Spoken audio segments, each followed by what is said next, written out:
Hello बच्चों, आज हम पढ़ने वाले हैं पीरियोडिक फंक्शन के बारे में। तो पिछली क्लास में हम इवन और ऑड फंक्शन को देखे थे। इवन और ऑड फंक्शन में आपने देखा था कि इवन फंक्शन क्या होते हैं, जो वाई एक्सिस के अबाउट सिमेट्रिक फंक्शन होते हैं वो इवन फंक्शन होते हैं। और ऑड फंक्शन में हमने क्या देखा था, जो फंक्शन ओरिजिन के अबाउट सिमेट्रिक होते हैं वो ऑड फंक्शन होते हैं। अच्छा, आज एक बात और आप ध्यान दीजिएगा। इवन और ऑड फंक्शन की बात अगर हम करें तो एफ ऑफ एक्स अगर कोई फंक्शन है तो हम उसे इवन और ऑड दोनों फंक्शन के टर्म में लिख सकते हैं। जैसे मैं एफ ऑफ एक्स को लिख सकता हूँ कोई भी दूसरे फंक्शन, जैसे जी एक्स, एक मिनट,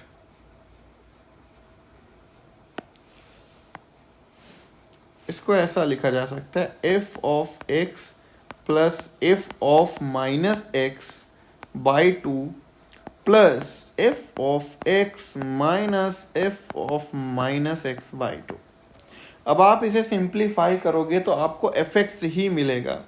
अब अगर ध्यान से देखो तो ये जो पार्ट है ये इवन फंक्शन पार्ट है, ये यहाँ से यहाँ तक, और यहाँ से यहाँ तक जो है वो ऑड फंक्शन है, ऑड पार्ट है।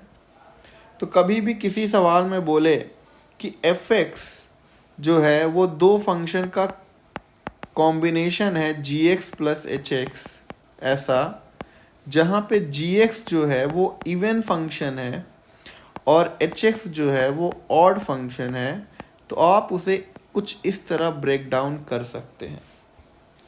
तो एक नई बात ये इवन ऑड फंक्शन की आपको अभी बता रहा हूँ मैं। दूसरा एक है कि f x is equal to अगर जीरो है, अगर ये कोई जीरो फंक्शन, इसे कांस्टेंट फंक्शन की कैटेगरी में आएगा, लेकिन हम इसे जीरो फंक्शन भी बोल सकते हैं। तो जीरो फंक्शन की क्या खासियत होती है, ये बोथ इवन और ऑड दोनों होता है, ये इवन भी होता है और ऑड भी होता है। तो ये दो बात उस इवन और ऑड वाले फंक्शन के नोट में ऐड कर लीजिएगा।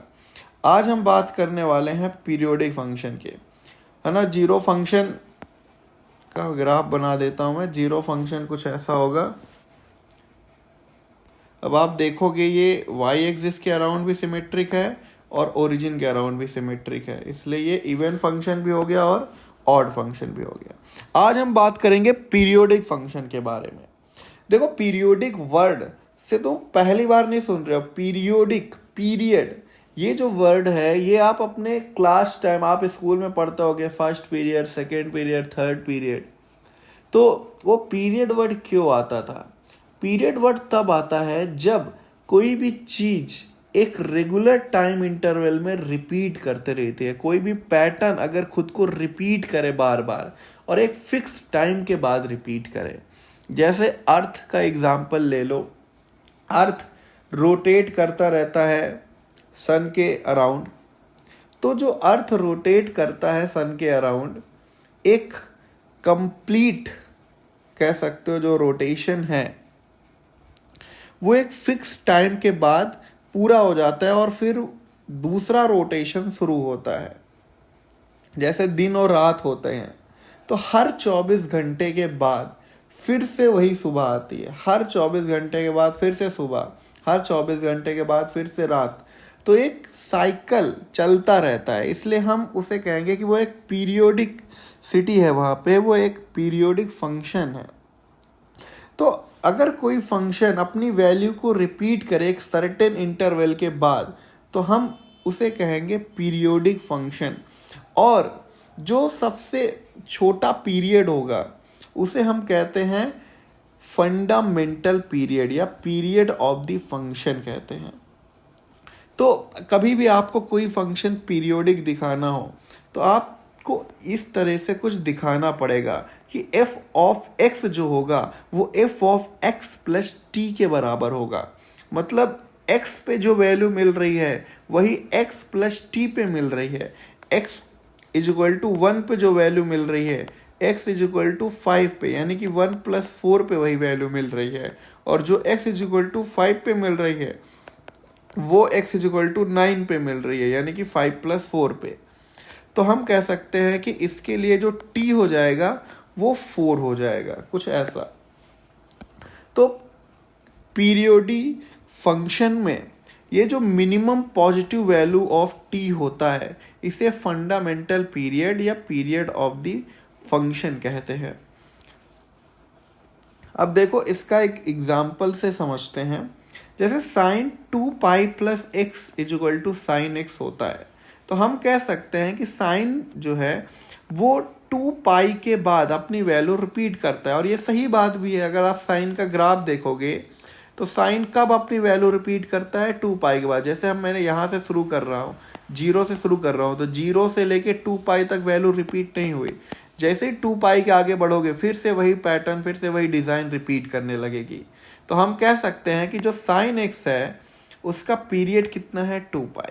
लेकिन अगर आप देखो 4π ऐड करो x में तब भी ये sin x के बराबर आ रहा है, 6π ऐड करो तब भी sin x के बराबर आ रहा है। इसीलिए हम कह रहे हैं कि मिनिमम वैल्यू लेना है, मिनिमम पॉजिटिव वैल्यू। तो मिनिमम वैल्यू कौन है? 2π। इसलिए हम कहेंगे कि इसका जो फंडामेंटल पीरियड है कैपिटल T जो है वो 2π के बराबर होगा। 4π 6π तो इसका पीरियड है, लेकिन फंडामेंटल पीरियड कौन है? 2π, सबसे छोटा पीरियड। तो इससे हमें ये बात समझ में आती है, मतलब अभी तक आप जो भी फंक्शन पढ़े हो जो अपनी वैल्यू को बार बार रिपीट कर रहा है, एक्चुअली वही क्या है? पीरियोडिक फंक्शन है। All trigonometric ratios are periodic. sin x, cos x, tan x, cot x, sec x, ये सभी क्या है? पीरियोडिक फंक्शन है। अब देखो जैसे फ्रैक्शनल पार्ट ऑफ x है, ये भी पीरियोडिक फंक्शन है और इसका टाइम पीरियड जो है वो 1 है। इसका जो फंडामेंटल पीरियड है वो 1 है।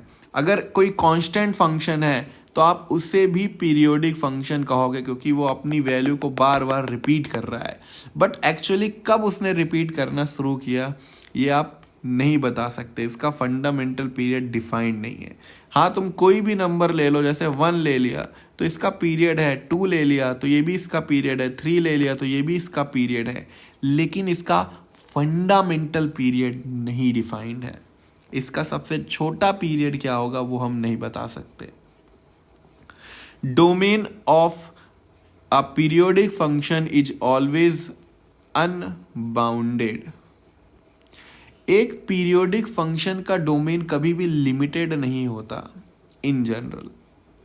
तो जैसे मैंने कहा y = sin x पीरियोडिक है, तो आप कहोगे कि ये जो sin x है इसका domain x belong to r होता है। और ये लॉजिकली भी है, क्योंकि पीरियोडिक फंक्शन को बार बार अपनी वैल्यू रिपीट करनी है, तो डोमेन अनबाउंड होगा, डोमेन में इनफाइनाइट वैल्यूज होगी, तभी तो आप उसकी रिपीटेशन को ऑब्जर्व कर पाओगे। ठीक है।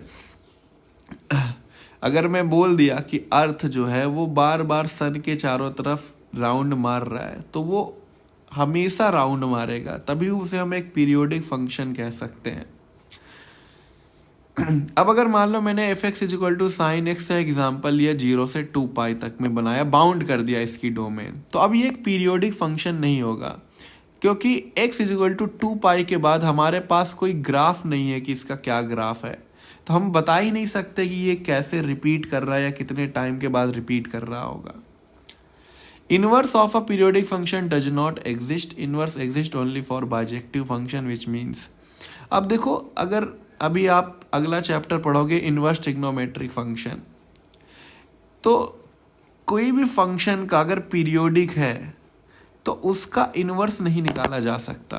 कोई भी फंक्शन अगर पीरियोडिक है तो उसका इनवर्स नहीं निकाला जा सकता, क्योंकि हमने पढ़ा है इनवर्स किसका निकाला जा सकता है? बाइजेक्टिव फंक्शन का। ऐसा फंक्शन जो 1 1 हो, ऑन टू हो, ऐसे फंक्शन का इनवर्स निकाला जा सकता है। लेकिन जो पीरियोडिक फंक्शन होते हैं, periodic function many one function होते हैं, 1 1 नहीं होते। तो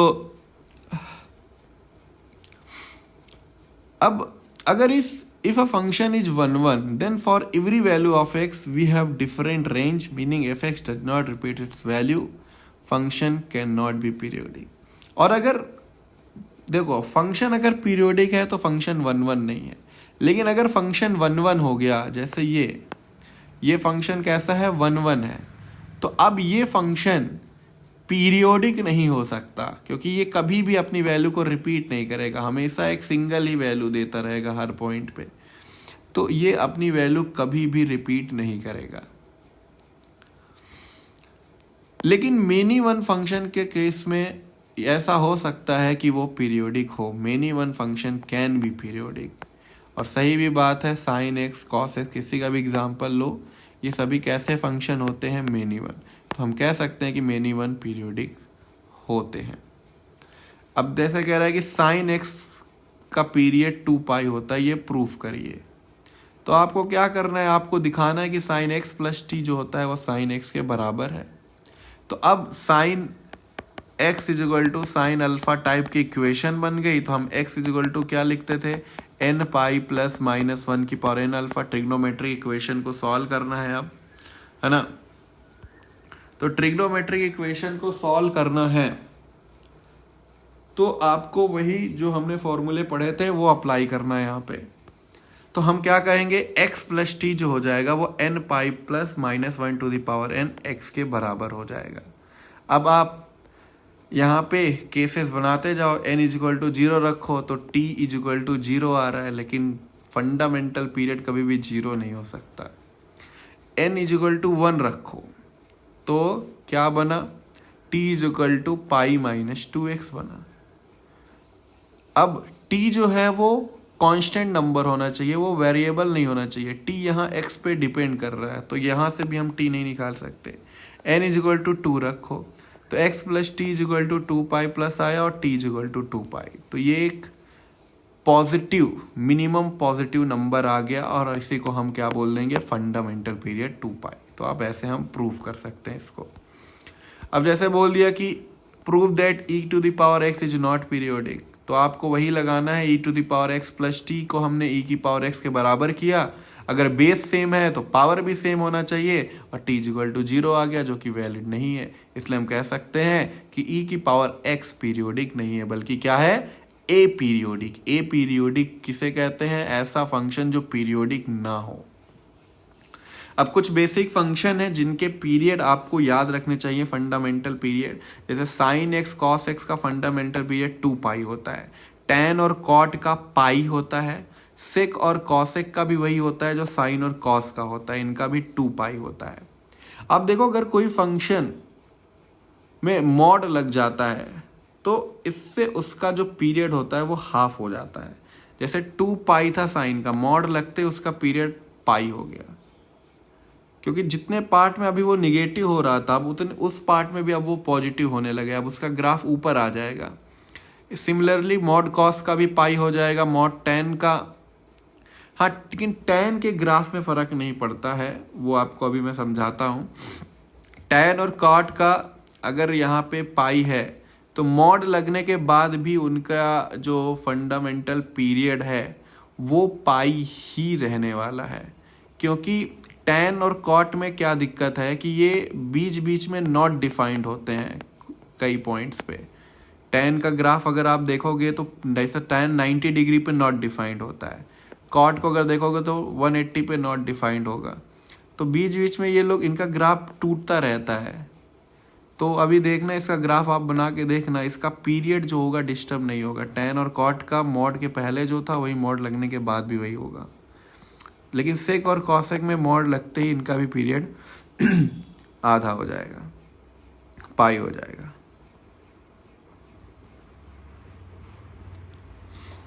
तो अब अगर हम देखें,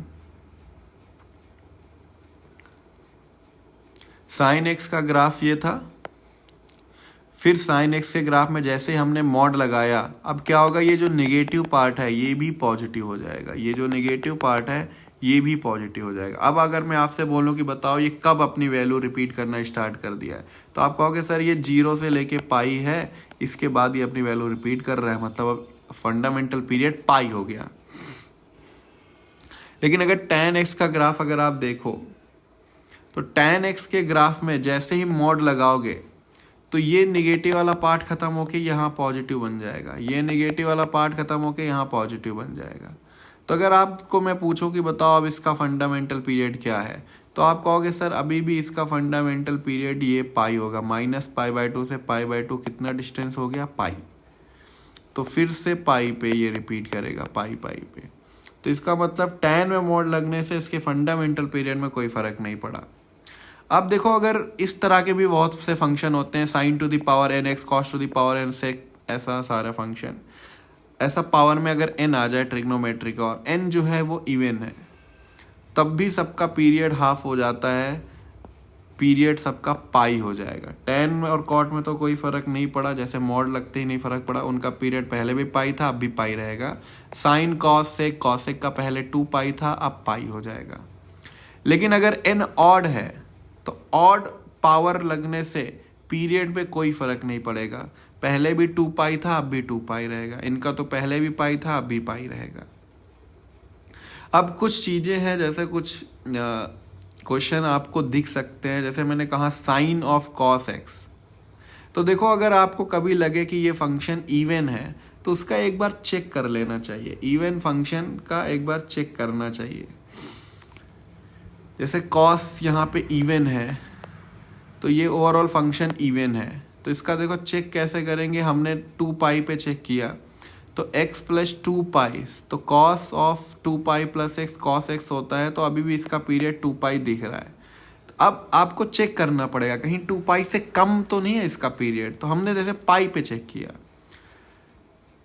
तो पाई पे, ये दूसरा सवाल है, पाई पे इसका चेक करो तो cos पाई प्लस x करोगे तो ये क्या बन जाएगा, sine of minus cos x बन जाएगा, और माइनस बाहर चला गया तो minus of sine cos x हो गया, तो मतलब ये उसके बराबर नहीं आ रहा है, तो हम कहेंगे कि इसका फंडामेंटल पीरियड 2 पाई होगा, पाई पे नहीं आ रहा है। ठीक है, लेकिन cos देखो इसमें बाहर आ गया, cos बाहर है, cos एक इवन फंक्शन है, तो ये पीरियड को जरूर इफेक्ट करेगा। तो जैसे अगर हम पाई पे चेक करें, पाई प्लस x पे, तो देखो cos जो होता है माइनस को खा जाता है, तो फिर से हमें वही फंक्शन मिल गया, तो हम कह सकते हैं इसका पीरियड पाई है।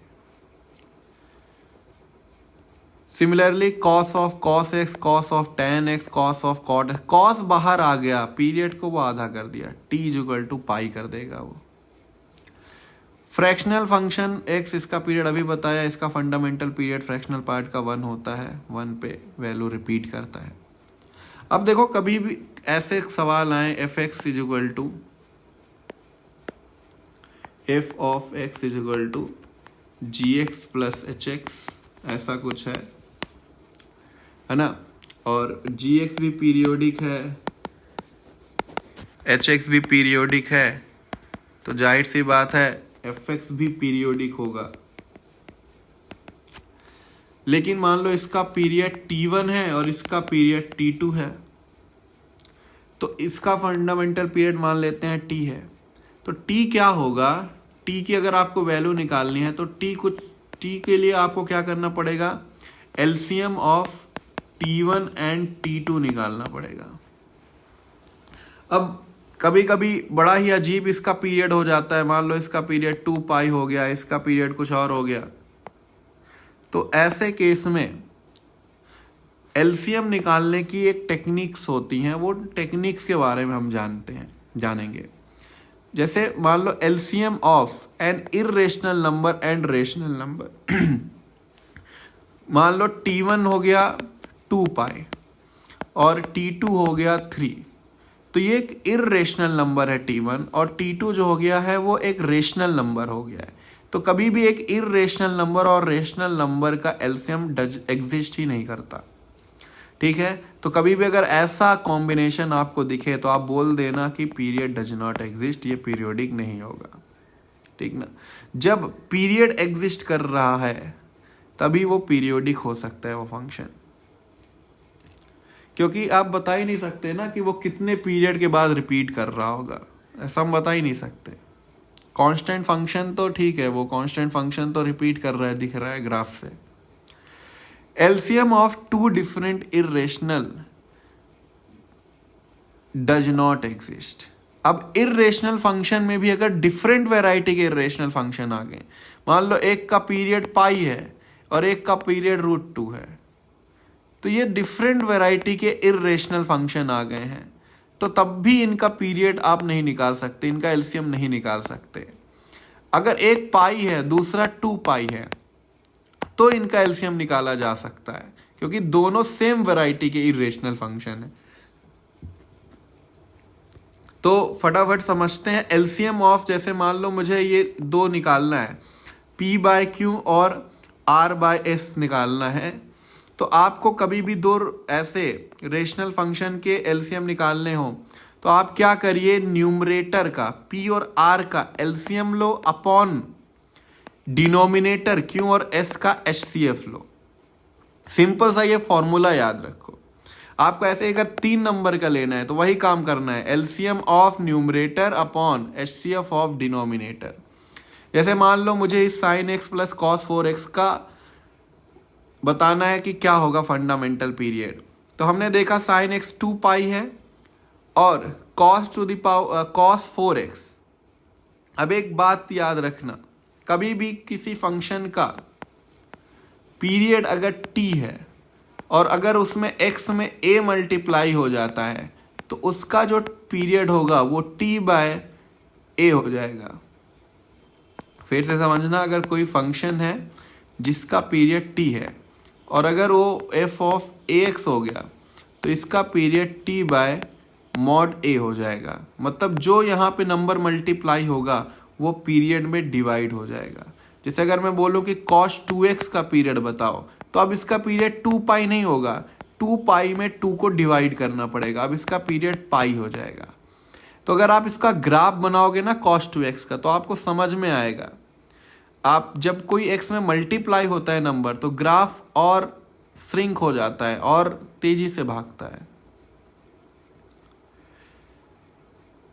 तो ये आप ऑब्जर्व करना है एक बार। तो वही हमने किया, यहाँ देखो cos 4x आ गया, इसको मैं लिख देता हूँ, ये जरूरी रिजल्ट है, इधर लिख देता हूँ। तो अगर fx का time period fundamental period t है तो f ऑफ ax का फंडामेंटल पीरियड हो जाएगा t/mod a। ये बात याद है, ठीक है। तो cos 4x का निकालने के लिए हमने क्या किया, 2π/4 कर दिया, तो ये कितना हो गया, π/2 हो गया। तो एलसीएम ऑफ 2π/1 और π/2 का अगर एलसीएम निकालना है तो कितना हो जाएगा, तो वही आपको करना है। आप क्या करेंगे, न्यूमरेटर का एलसीएम, अभी हम ये फॉर्मूला पढ़ के आ रहे हैं, न्यूमरेटर का एलसीएम यानी LCM of 2π and π and HCF of 1 2। तो देखो पाई जो है दोनों में सेम है, तो आप चाहो तो पाई को बाहर निकाल के लिख सकते हो। तो ये कुछ ऐसा बन जाएगा, पाई बाहर आ जाएगा और यहाँ क्या बचेगा, एलसीएम ऑफ 2 और 1 एंड HCF ऑफ 1 एंड 2। हमें पता है एलसीएम ऑफ 2 और 1 कितना हो जाएगा, 2 पाई, और HCF ऑफ 1 और 2 कितना हो जाएगा, 1। तो आंसर कितना आ जाएगा, 2 पाई। तो ये 2 पाई आ गया। अब जैसे इसका हमें निकालना है sin स्क्वायर 6x, तो sin स्क्वायर 6x का अगर हम देखें तो अभी हमने देखा था अगर इवन पावर लग जाए साइन में तो उसका पीरियड हाफ हो जाता है। तो अभी इसका पीरियड ओरिजिनल जो पहले था 2 पाई था, अभी हम कितना कहेंगे, पाई। ठीक, इतनी बात आपको समझ में आई। क्यों पाई हुआ, क्योंकि यहाँ पे पावर 2 लगा था, इसलिए पाई हो गया। अब अभी हमने देखा अगर x में कुछ मल्टीप्लाई होता है तो वो डिवाइड में जाता है, तो इस हिसाब से साइन स्क्वायर 6x का पीरियड कितना हो जाएगा, π/6 हो जाएगा। और cos 7 का पीरियड कितना हो जाएगा, 2 पाई होता है, अपॉन में कितना आ जाएगा, 7। और हम क्या करेंगे, फिर इसका एलसीएम निकालेंगे। एलसीएम का प्रोसीजर वही, एलसीएम ऑफ 1 और 2, पाई बाहर हो जाएगा, अपॉन HCF ऑफ 6 और 7। तो 1 और 2 का 2 आएगा, 2 पाई, अपॉन HCF कितना आएगा, 1। तो इसका भी फंडामेंटल पीरियड कितना हो गया, 2 पाई। अब जैसे मान लो ये सवाल है, sin x/1 factorial, sin x/2 factorial, sin x/3 factorial, 10 factorial तक गया है। आपसे इसका पीरियड पूछा जा रहा है, तो आपको सिंपली 2 पाई से जो भी यहाँ पे कोएफिशिएंट है उसको डिवाइड करना है। 1/1 फैक्टोरियल को डिवाइड किया, 1/2 फैक्टोरियल को डिवाइड किया, ऐसे ही 1/10 फैक्टोरियल को। तो ये लिखा है 2 पाई, ये लिखा है 2 पाई इंटू 2 फैक्टोरियल, और ये लिखा है 2 पाई इंटू 10 फैक्टोरियल, ऐसा चलता रहा है। तो आपको सिंपली क्या करना है, सबके डिनोमिनेटर में तो 1 आ रहा है तो एचसीएफ तो 1 ही आएगा। एलसीएम बस न्यूमरेटर्स के निकाल लो सारे, 2 पाई इंटू 2 फैक्टोरियल, सबके एलसीएम। तो अगर आप देखोगे सबका एलसीएम क्या आएगा, जो सबसे बड़ा वाला नंबर है, दैट इज 10 फैक्टोरियल। तो 2 पाई तो बाहर निकल गया और एलसीएम ऑफ इतने का कितना हो गया, 10 फैक्टोरियल। तो आंसर कितना आ जाएगा, 2 पाई इंटू 10 फैक्टोरियल, यही आपका आंसर है। हाँ जी, अब देखिए अगर मुझे cos x plus cos root 3x का निकालना हो पीरियड, तो हमें पता है cos x का पीरियड कितना होता है 2 पाई, और cos रूट 3x का कितना हो जाएगा 2 pi by root 3। LCM of 2 pi और 2 पाई बाय रूट 3 जो होगा वो डज नॉट एग्जिस्ट होगा। क्यों? क्योंकि दोनों तरफ अलग वेराइटी का इरेशनल नंबर आ रहा है। यहाँ 2 पाई आ रहा है तो यहाँ 2 पाई बाय रूट 3, इसके डिनोमिनेटर में 1 आ रहा है तो इसके डिनोमिनेटर में रूट 3। ये एक इरेशनल नंबर है और ये एक रेशनल नंबर है, तो इनका एचसीएफ आप नहीं निकाल पाओगे। तो हम कहेंगे कि इसका पीरियड एग्जिस्ट ही नहीं करता, हेंस एफएक्स जो है वो पीरियोडिक नहीं है। Sine pi x cos square x, sine pi x का कितना हो जाएगा बोलो, 2 पाई, कोफिशिएंट में कितना है पाई, कॉस स्क्वायर एक्स का पाई हो जाएगा क्योंकि पावर इवन है, तो 2 आया और इधर पाई आया। एक इरेशनल नंबर और रेशनल नंबर का पीरियड हम एलसीएम नहीं निकाल सकते, इसलिए हम कह सकते हैं कि ये भी पीरियोडिक नहीं होगा। If a function contain 2 complementary functions gx and hx, अगर कोई फंक्शन 2 कॉम्प्लीमेंट्री फंक्शंस को लिए हुए है, जैसे साइन आ गया तो कॉस आ गया, उसके साथ tan आ गया तो cot आ गया, ये सब क्या है, कॉम्प्लीमेंट्री फंक्शंस होते हैं एक दूसरे के लिए। तो अगर मॉड ऑफ gx और मॉड ऑफ hx का आपको निकालना हो पीरियड, तो आप क्या करिए, जो कैलकुलेटेड पीरियड है उसमें अपॉन 2 करिए। जो भी कैलकुलेटेड पीरियड है उसमें अपॉन 2 करिए। तो कैलकुलेटेड पीरियड एग्जांपल से समझते हैं, ज़्यादा अच्छे समझ आएगा। देखो ये इवन पावर है दोनों में, तब भी सेम रूल, कॉस लग गया दोनों में तब भी सेम रूल। तो जैसे मैंने एग्जांपल लिया sign 2x mod cos 2x। अब अगर आप देखो तो अभी हमने क्या देखा कि मॉड होता है तो वैसे भी पीरियड आधा हो जाता है, तो मॉड साइन एक्स का पीरियड पाई अभी हमने देखा। अब पाई में भी अपॉन 2 करना पड़ेगा, क्यों? क्योंकि x में 2 मल्टीप्लाई हुआ है। सेम कहानी इसके लिए, पाई बाय 2 इसका भी। तो पाई बाय 2 इसका है, पाई बाय 2 इसका है, दोनों का एलसीएम लोगे तब भी कितना आएगा, पाई बाय 2। तो हमारा जो कैलकुलेटेड पीरियड आया वो पाई बाय 2 आया। और अभी हमने क्या कहा, जो कैलकुलेटेड पीरियड आया उसका भी आधा कर दो, तो टी इक्वल टू कितना हो जाएगा, पाई बाय 4 हो जाएगा। तो कैलकुलेटेड पीरियड का भी हमें हाफ करना होगा, समझे। अब एफ एक्स इक्वल टू, मान लो साइन की पावर में यहाँ एक इवन नंबर आ गया, कॉस की पावर में भी इवन नंबर, तो इसका पाई बाय 2 हो गया, इसका पाई बाय 3 हो गया। तो अगर आप इसका कैलकुलेटेड पीरियड देखोगे तो आपको कितना दिखेगा, पाई का एलसीएम पाई आएगा, 2 और 3 का एचसीएफ 1 आएगा, तो कैलकुलेटेड पीरियड पाई आया। लेकिन वही बात हुई, साइन में इवन पावर, कॉस में इवन पावर, ये सेकेंड वाला केस हो गया ये वाला। तो अगर ऐसा है तो आपको क्या करना पड़ेगा, कैलकुलेटेड पीरियड का हाफ करना पड़ेगा। वैसे भी कभी भी आपको इवन फंक्शन दिखे तो आप चेक करते रहो, 2 पाई पे चेक किया, पाई पे चेक किया, पाई बाय 2 पे चेक कर लो। कैसे चेक करेंगे, साइन की पावर 62, इसको क्या लिखेंगे, x plus pi by 2 plus cos की power 63 x plus pi by 2। अब आगे इसको सॉल्व करोगे आपको दिखेगा कि ये ओरिजिनल फंक्शन के बराबर आ रहा है, मतलब ये पाई बाय 2 पीरियड पे भी सेटिस्फाई कर रहा है। तो हम कह देंगे कि इसका फंडामेंटल पीरियड पाई बाय 2 हो जाएगा, जो सबसे छोटा नंबर होगा। Periodicity of composite function, if fx is periodic and gx is also periodic then f of gx and g of fx both are। अब देखो कंपोजिशन ऑफ फंक्शन की अगर हम बात करें तो 2 तरह के कंपोजिशन होंगे, या तो f of gx होगा या तो g of fx होगा। अगर ऐसा है और दोनों अंदर इनसाइडर और आउटसाइडर दोनों फंक्शन पीरियोडिक हैं, इनसाइडर आउटसाइडर दोनों फंक्शन पीरियोडिक है, तब तो कुछ सोचना ही नहीं है। वो कंपोजिशन फॉग और गॉफ दोनों पीरियोडिक होंगे, बोथ आर पीरियोडिक।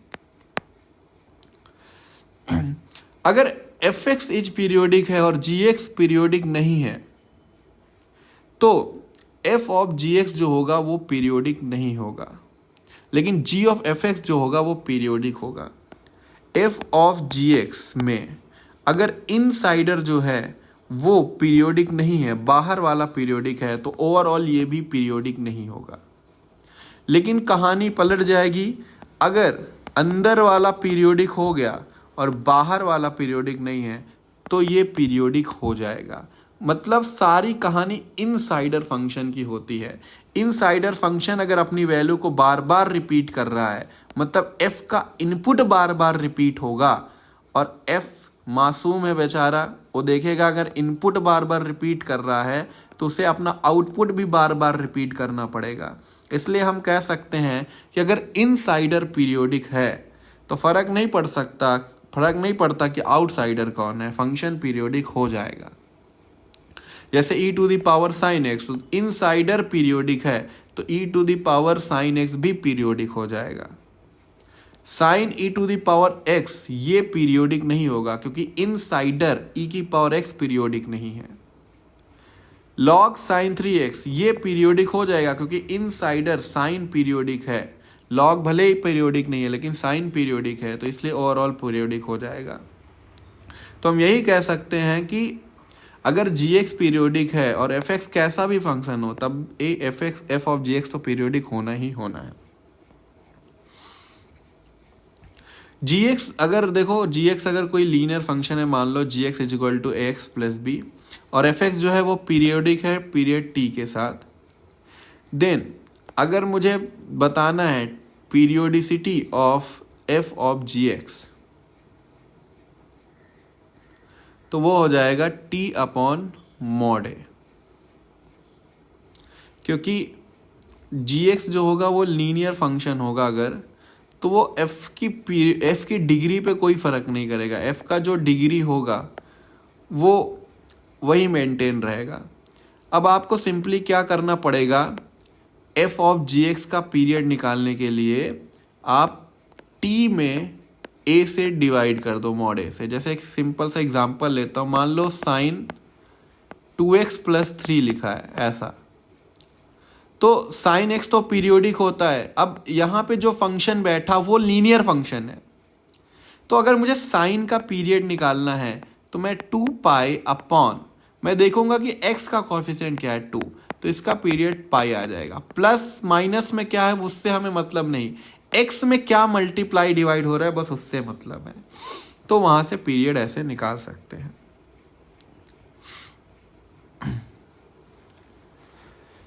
फिर अगर आपको g ऑफ एफ एक्स का पीरियड निकालना होता तब तो कुछ सोचना ही नहीं था, क्योंकि तब तो एफ एक्स का ही देखा जाता कि एफ एक्स का पीरियड क्या है।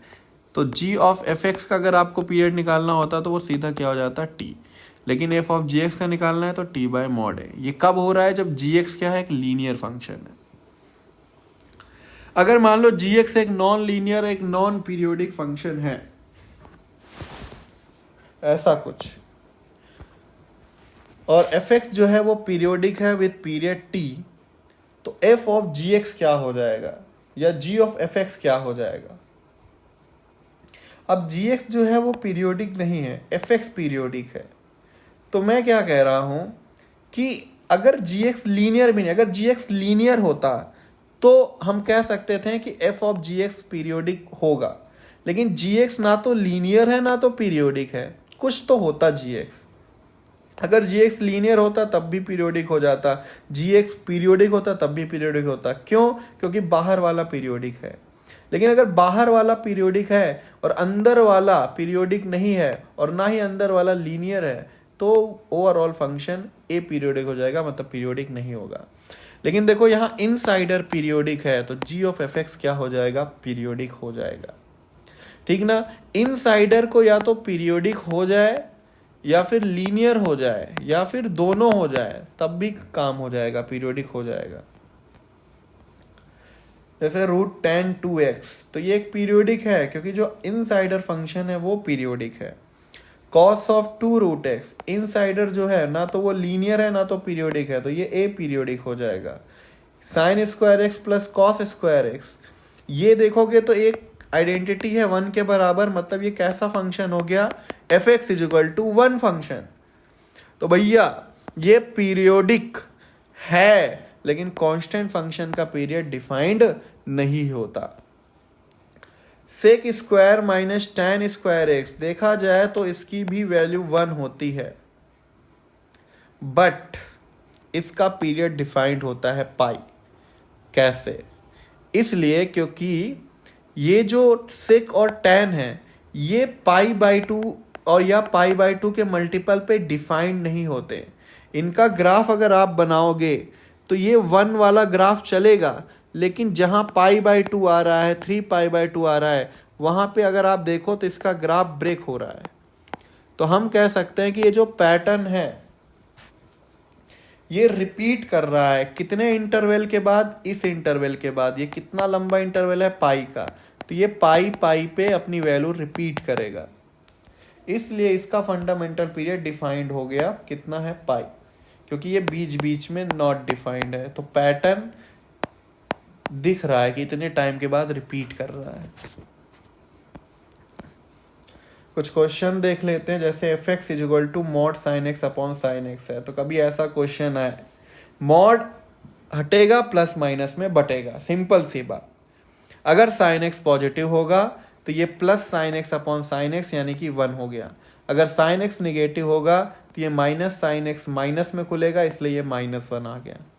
तो sin x जब पॉजिटिव ग्राफ +1 का बनाना, जब sin x निगेटिव ग्राफ -1 का, +1 -1 +1 -1 ऐसा चलेगा।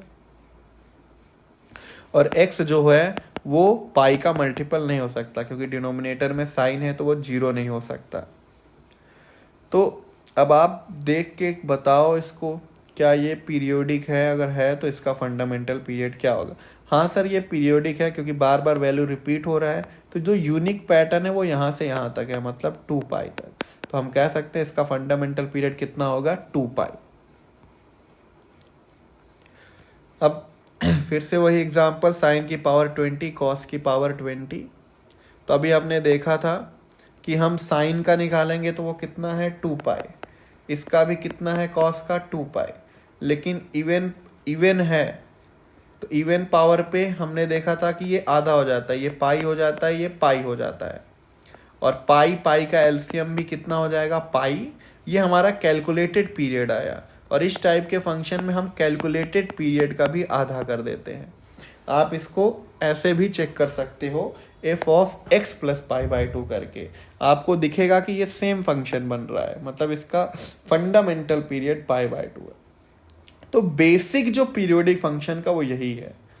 आपको f(x + t) = f(x) निकालना होता है। अगर ऐसा है तो वही उसका फंडामेंटल पीरियड हो जाएगा। The period of the function f(x) = sin⁴x + cos²x is. अब कह रहा है इसका पीरियड बताइए। तो अब वैसे देखने पे लगेगा नहीं कि इसका पीरियड है क्या, तो आपको बस चेक करना पड़ेगा। थोड़ा सा इसको सिंप्लीफाई करके जब आप लिखो तो आपको दिखेगा कि ये साइन कॉस में बदल गया, कॉस साइन में बदल गया। अब फिर मैंने cos की पावर 4 को 1 - sin² की पावर 2 लिख दिया, और फिर इसको जब सिंप्लीफाई किया ब्रैकेट ओपन करके तो ये sin⁴x + cos मतलब ओरिजिनल फंक्शन के बराबर आ गया। इसका मतलब f(x) + π/2 f(x) के बराबर है। पहले स्टेप में तो नहीं दिखा था, लेकिन जब हमने इसको ओपन किया, साइन को cos को साइन में बदला, तब समझ में आया कि भैया हाँ ये इसका पीरियड π/2 होगा। तो कभी कभी सीधी सीधी चीज़ें दिखती नहीं है। फंक्शन इसलिए बोल रहा हूँ इवन हो तो आप थोड़ा सा उसमें काम करिए, थोड़ा सा चेक करिए। π/2 π/4 तक भी इवन कभी कभी चेक करना पड़ सकता है। अब बात करते हैं फंक्शनल इक्वेशन की। तो फंक्शनल इक्वेशन में कुछ इक्वेशन है जिनकी जो अगर आप ध्यान में रखो तो आपका काम हो जाएगा बड़ा आसानी से। जैसे ये कुछ, ये जो मैंने 5 बातें लिखी, ये तो 5 या 6 बातें लिखी, ये आपको याद रखना है। F of x plus y equal to f x plus f y कभी भी लिखा हो, आप तुरंत f x equal to k times log x मानो, और जो कंडीशन दिया है सवाल में वो अप्लाई करके के की वैल्यू निकालो।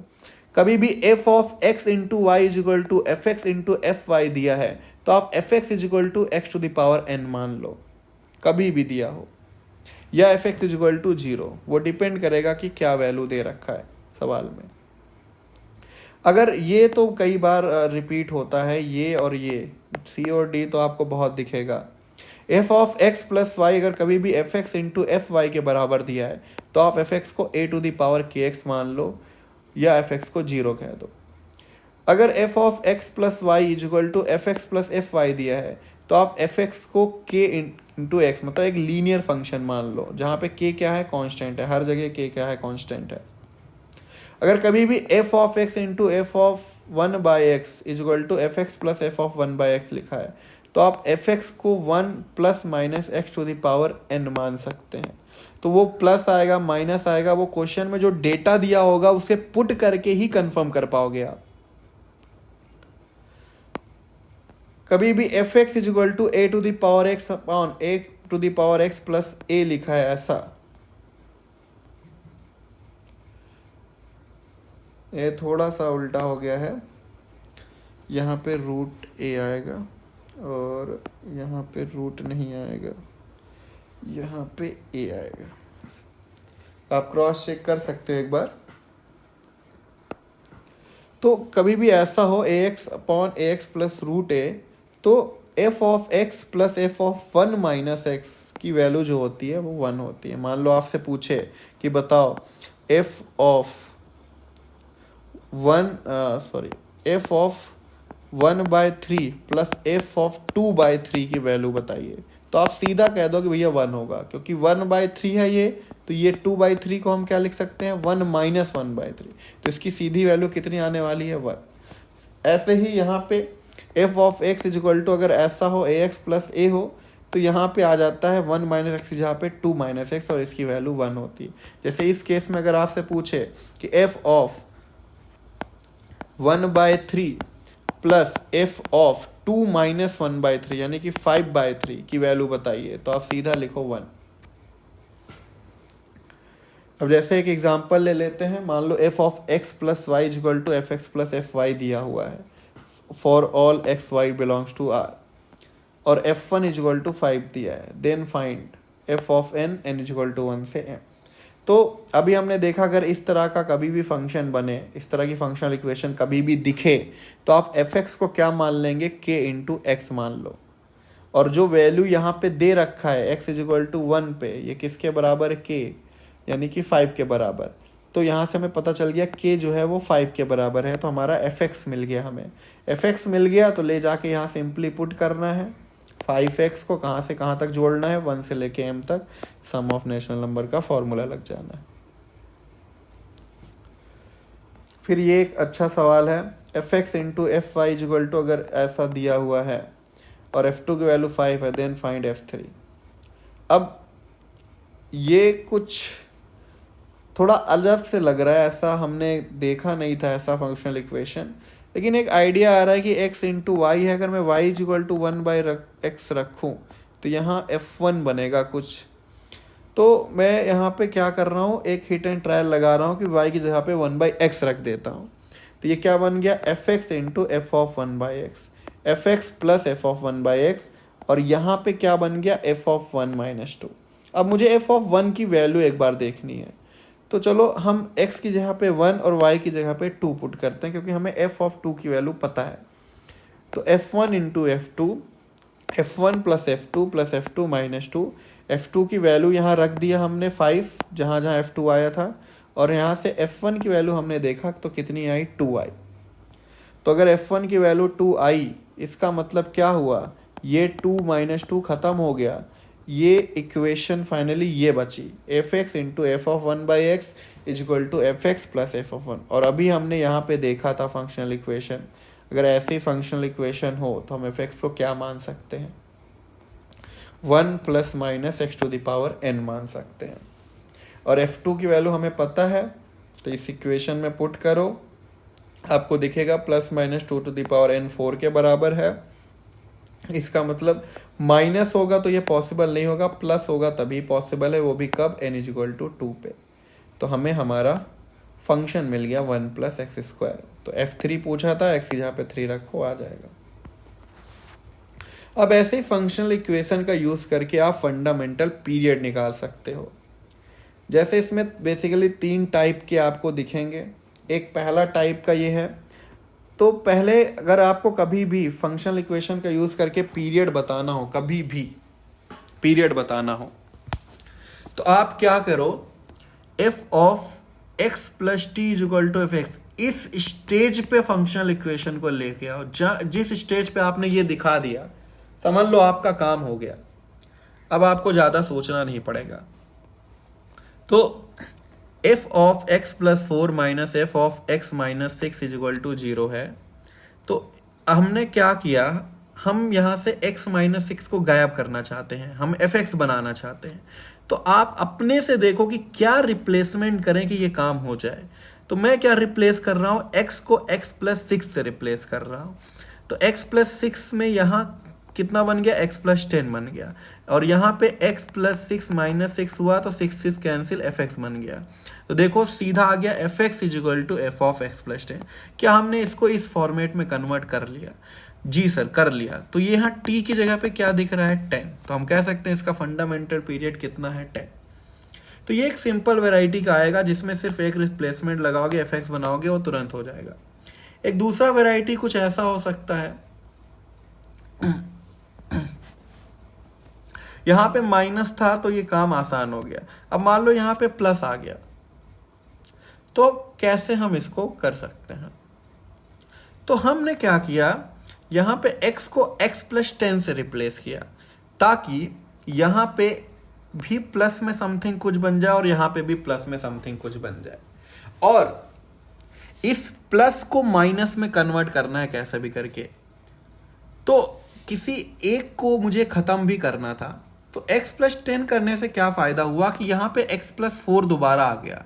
अब मैं क्या कर दूंगा, इन दोनों इक्वेशन को माइनस कर दूंगा। इससे दो फायदे होंगे, एक तो ये कट जाएगा, और ये जो प्लस की साइन बीच में आ रही थी, अब उसकी जगह पे ये माइनस की साइन आने लगेगी, ये ऐसा कुछ दिखने लगेगा। और हमें पता है अगर ऐसा माइनस की साइन बीच में आ गई तब तो अच्छी ही बात है।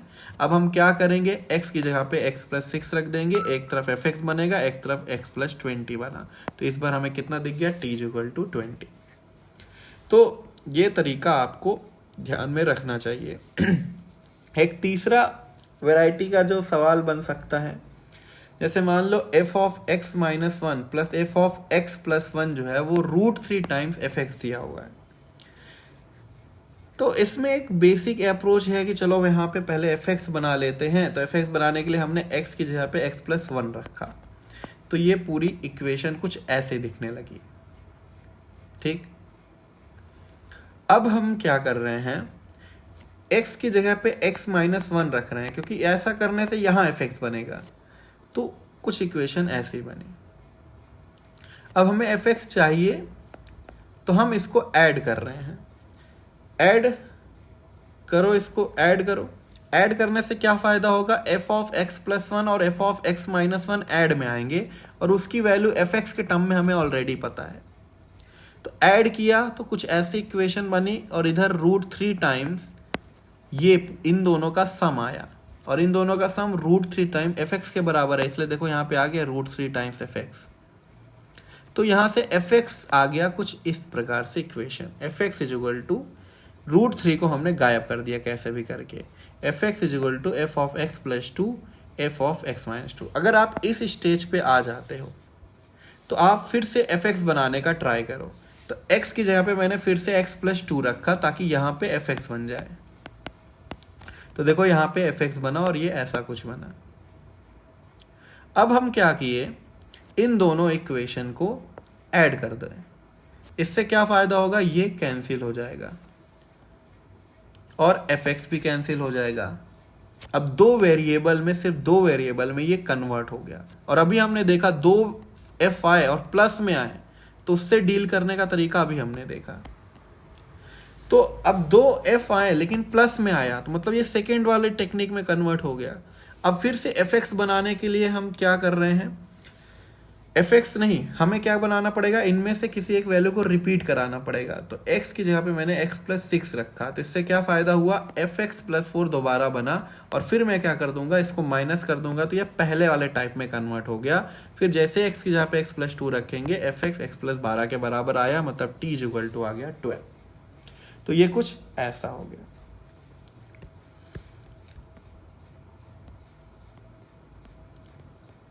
अब यहाँ पे आप क्वेश्चंस देख सकते हो कि एफ एक्स और जी एक्स पीरियोडिक फंक्शन है, एक का पीरियड 7 है, एक का पीरियड 11 है। तो बताओ पीरियड ऑफ एफ एक्स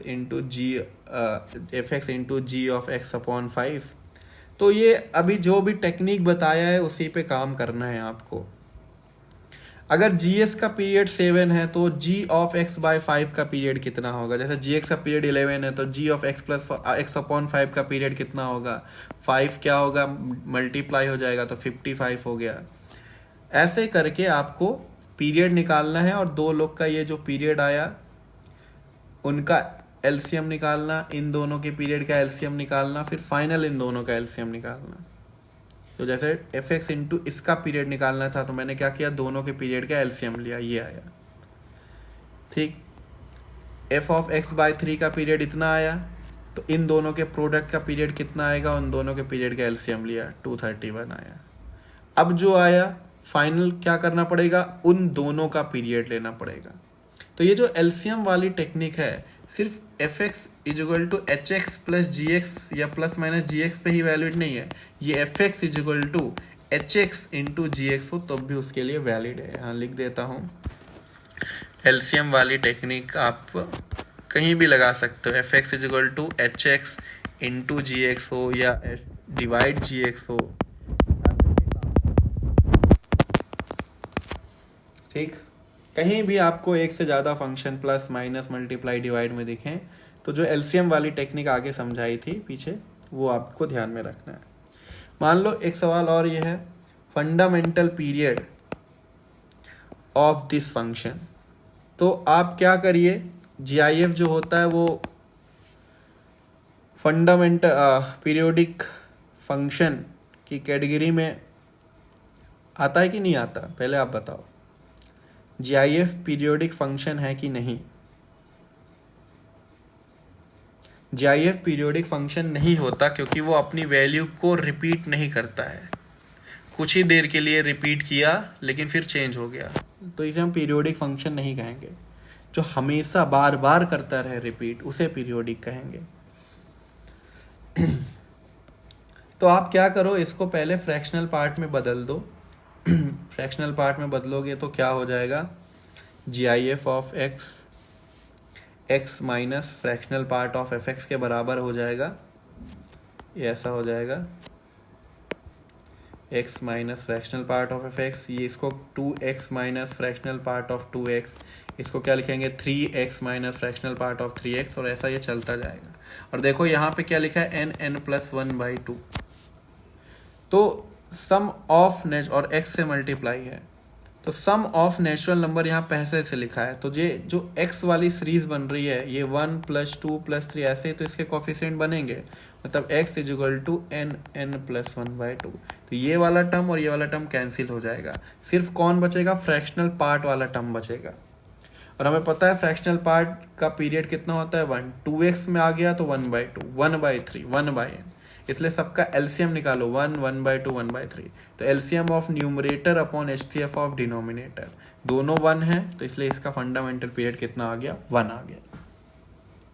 तो ये कंक्लूजन है, एक बार आप ये पढ़ लीजिएगा फंडामेंटल पीरियड के बारे में, बेसिक फंक्शन के बारे में, जो भी हमने आज पढ़ा। एफ एक्स इक्वल टू अगर ऐसा हो तो उसका फंडामेंटल पीरियड एलसीएम से निकाल सकते हैं, मॉड इवन पावर कॉस लग जाए तो क्या करना चाहिए फंडामेंटल पीरियड के लिए।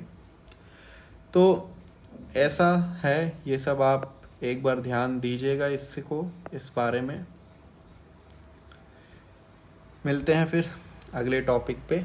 तो फंक्शन यहाँ पे फिनिश हो गया है, क्वेश्चन प्रैक्टिस में करवा दूंगा नेक्स्ट वीडियो में।